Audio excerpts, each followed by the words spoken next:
चलो अब हम लोग ये वैज्ञानिक से परिचय कोलुथुर गोपालन 1918 से 2019 ने भारत में पोषण अनुसंधान की शुरुआत की। उन्होंने 500 से अधिक भारतीय खाद्य पदार्थों का उनके पोषण मूल्यों के आधार पर विश्लेषण किया और भारतीय संदर्भ में एक उपयुक्त आहार की संस्तुति की। उन्होंने भारतीय आबादी की पोषण स्थिति पर किए गए सर्वेक्षण का नेतृत्व किया, जिसमें प्रोटीन, ऊर्जा और अन्य खाद्य घटकों के में व्यापक स्तर पर कमियों की पहचान की गई। इसके परिणाम स्वरूप 2002 में मध्याह्न भोजन योजना लागू की गई, जिसे प्रधानमंत्री पोषण शक्ति निर्माण योजना पीएम पोषण कहा जाता है। इस योजना का उद्देश्य भारत के सरकारी और सरकारी सहायता प्राप्त स्कूलों में संतुलित आहार उपलब्ध कराना है। इस योजना के देश भर में करोड़ों बच्चों को स्वस्थ और पोषण को बेहतर बनाने के लिए महत्वपूर्ण भूमिका निभाई गई है ना। सरकारी स्कूल में क्या होता है भोजन की व्यवस्था की गई है। उसमें सारे जितने भी खनिज पदार्थ हैं जो भोजन के घटक हैं, है ना, वो सारे सम्मिलित किए गए हैं। दूध भी दिया जाता है बच्चों को, दालें दी जाती हैं, फल दी जाती है ना, और अंडे भी शायद दी जाती है।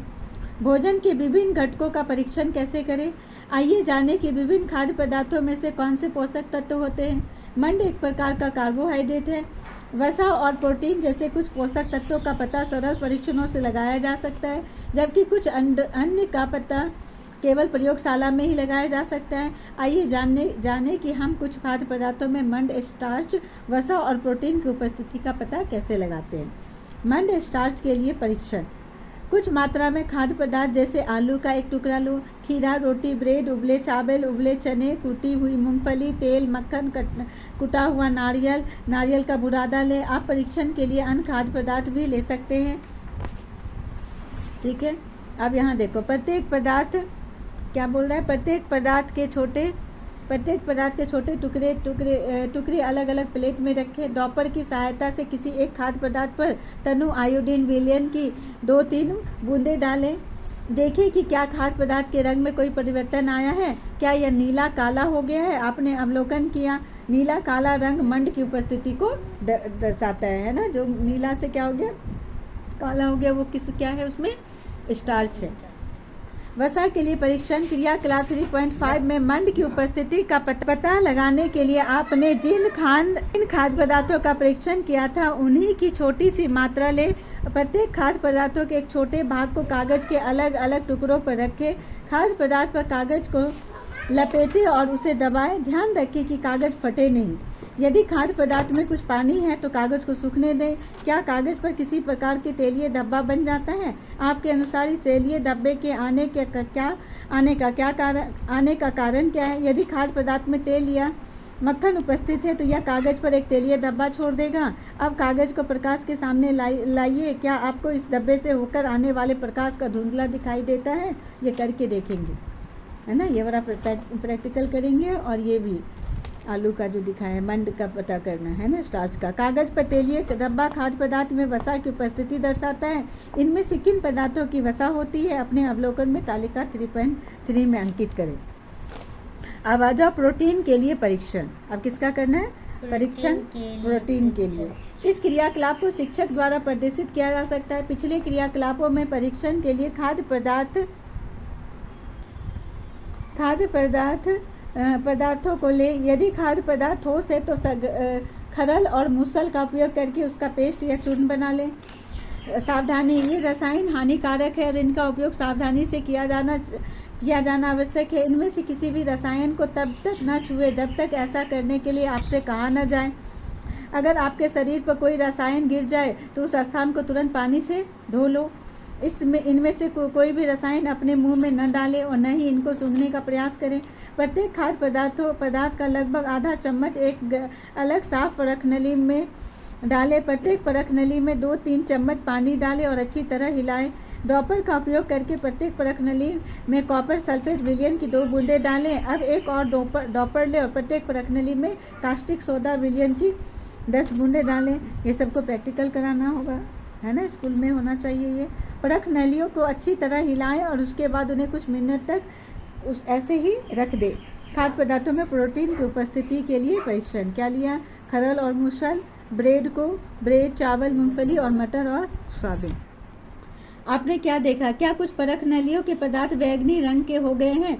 बैंगनी रंग खाद्य पदार्थों में प्रोटीन की उपस्थिति दर्शाता है। अब अपने अवलोकनों को तालिका 3.5 में लिखे। आप तालिका 3.3 से क्या निष्कर्ष निकाल सकते हैं? कौन से खाद्य पदार्थ एक से अधिक पोषक तत्वों की उपस्थिति दर्शाते हैं? कौन से खाद्य पदार्थ प्रोटीन और वसा दोनों की उपस्थिति दर्शाते हैं? मूंगफली में प्रोटीन और वसा दोनों की उपस्थिति देखी जाती है। यह इंगित करता है कि हम जो आहार खाते हैं उसमें कई पोषक तत्व उपस्थित हो सकते हैं। क्या कोई खास ऐसा खाद्य पदार्थ है जिसमें इनमें से कोई भी पोषक तत्व नहीं होता हो? इनमें से किन खाद्य पदार्थों का आप प्रतिदिन सेवन करते हैं? ऐसे अन्य खाद्य पदार्थों का पता लगाने का प्रयास करें जो स्टार्च और वसा और प्रोटीन के अच्छे स्रोत हों, है ना। खाद्य पदार्थों में पोषक तत्वों की उपस्थिति का पता लगाएं।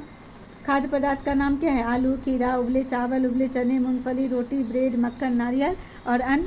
ठीक है। अब यहाँ पर दिया है कि किसमें मंड है। मंड परीक्षण में खाद्य पदार्थ आयोडीन परीक्षण से पहले, आयोडीन परीक्षण के बाद, है ना। आयोडीन डाल के, आयोडीन नहीं नमक डाल के कर सकते हैं। ठीक है, इसका करेंगे यहाँ पर।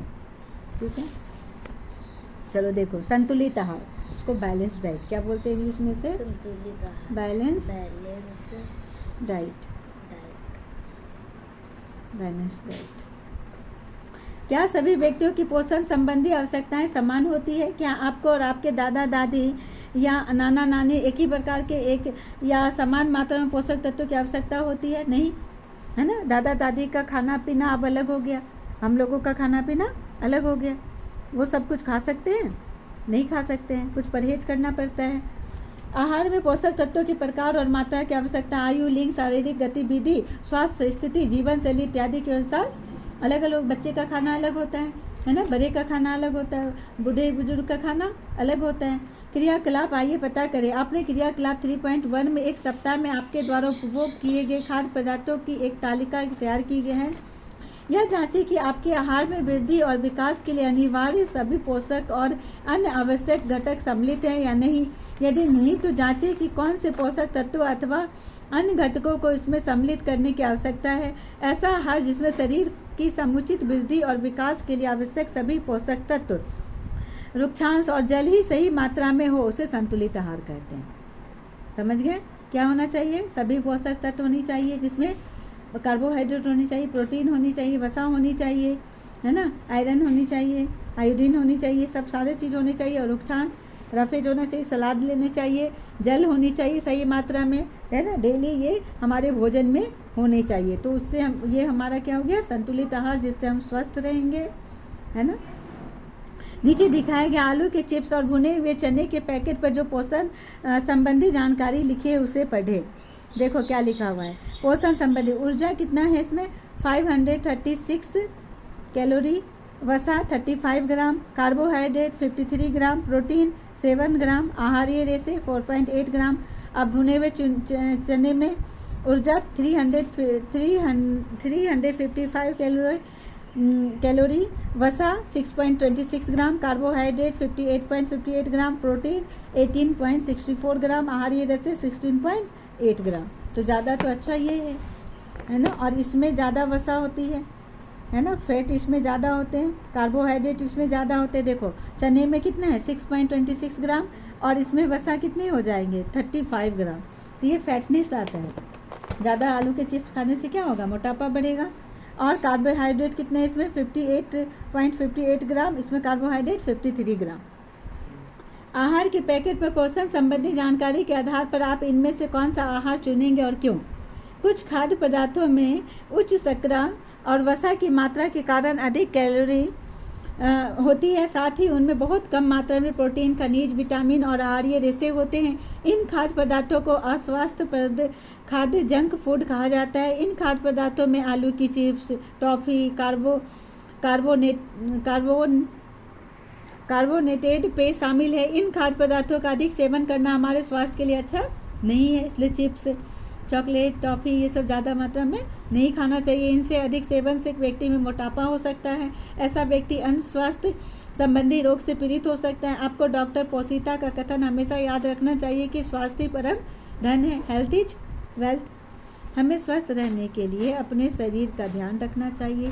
स्वस्थ शरीर के लिए संतुलित आहार लेना और जंक फूड से परहेज करना चाहिए। जंक फूड में क्या क्या होता है बताना जरा। पिज़्ज़ा, बर्गर, है ना, नूडल्स, ये सब क्या है? जंक फूड है। खुशहाल और सुखी जीवन के जीने के लिए अच्छा स्वास्थ्य अनिवार्य है। जिन 2 खाद्य पदार्थों का अध्ययन किया है उनमें से किसको जंक फूड के रूप में नामांकित किया जा सकता है? पैकेट बंद खाद्य पदार्थों के पैकेट पर पोषक तत्वों के बारे में जानकारी होनी चाहिए। जानकारी में प्रत्येक पोषक तत्व की मात्रा सूचीबद्ध होनी चाहिए। कभी कभी प्रबलीकरण फोर्टिफिकेशन के दौरान आहार की पोषण गुणवत्ता को बेहतर बनाने के लिए उसमें अधिक पोषक तत्व मिलाए जाते हैं। आयोडीन युक्त नमक और शिशु आहार फर्टिफाइड खाद्य पदार्थों के उदाहरण हैं। भारतीय खाद्य सुरक्षा और मानक प्राधिकरण FSSAI एक सरकारी एजेंसी है जो भारत में खाद्य गुणवत्ता को नियंत्रित करती है। मिलेट मोटा अनाज, पोषक अनाज। संभवतः आपने ज्वार, बाजरा, रागी और सांबा जैसे अनाजों के बारे में सुना होगा। ये भारत की देशज फसलें हैं। ये कौन सा है? भारत की